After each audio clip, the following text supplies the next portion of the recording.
युवती को शादी से पहले गुटखा खाने का शौक लग गया। विवाह के बाद वह ससुराल पहुंची, लेकिन गुटखा खाना नहीं छोड़ा। पसंद न होने के कारण पति ने गुटखे का विरोध किया, लेकिन पत्नी ने गुटखा खाना बदस्तूर जारी रखा। नौबत यहां तक पहुंच गई कि पति ने ही पत्नी को छोड़ दिया है। गुटखे ने पति पत्नी की जिंदगी में जहर घोल दिया।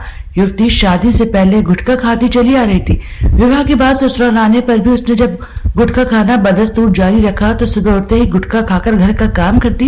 यह ससुराली जनों को नागवार गुजर रहा था। पति ने इसका विरोध किया, कई बार समझाया, लेकिन गुटखा न छोड़ने पर पति ने अपनी पत्नी को ही अब छोड़ दिया है। छत्ता क्षेत्र की रहने वाली युवती की शादी शाकन क्षेत्र में रहने वाले युवक के साथ हुई थी। हैसियत के अनुसार परिजनों ने दान दहेज दिया, लेकिन गुटखे से घर में रार शुरू हो गई। गुटखा खाने पर शुरू हुआ विवाद संबंध टूटने के कगार पर पहुंच गया। पति गुटखा खाने वाली पत्नी को छोड़ने पर आखिर मजबूर हो गया।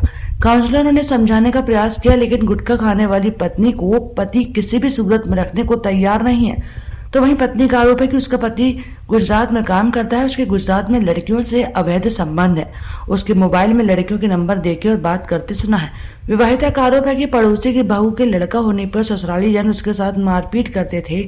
तरह तरह के आरोप लगाकर घर से निकाल दिया है। विवाहिता के शिकायती पत्र पर पुलिस लाइन परामर्श केंद्र डॉक्टर अमित गौड़ ने समझाने का प्रयास किया, लेकिन कोई नतीजा नहीं निकला। इसके बाद मुकदमा लिखने के आदेश किए गए हैं। परामर्श केंद्र में बहुत अजीब तरह के मामले हर बार आते हैं। हम लोग इतने सालों से काउंसलिंग कर रहे हैं, उसके बाद भी हम लोग हर बार शौक होते हैं कि हर बार नए तरह के केस आते हैं। इस बार एक परिवार इस बात पर बिगड़ गया कि लड़की गुटखा खाना नहीं छोड़ना चाहती। लड़के का था कि गुटखा छोड़ दीजिए, पर वो लड़की किसी भी कीमत पर गुटखा खाना नहीं छोड़ना चाहती। वो मसाला खाती है, हमारे पास भी आती तो मुंह उसका भरा ही रहता है। अब उसका परिवार बिगड़ गया, पति तलाक देने के लिए तैयार है, ले जाना नहीं चाहता, पर वो गुटखा नहीं छोड़ सकती। लोग मामले आ रहे हैं, हाई प्रोफाइल वैवाहिक दंपति के अभी मामले शिक्षित परिवार।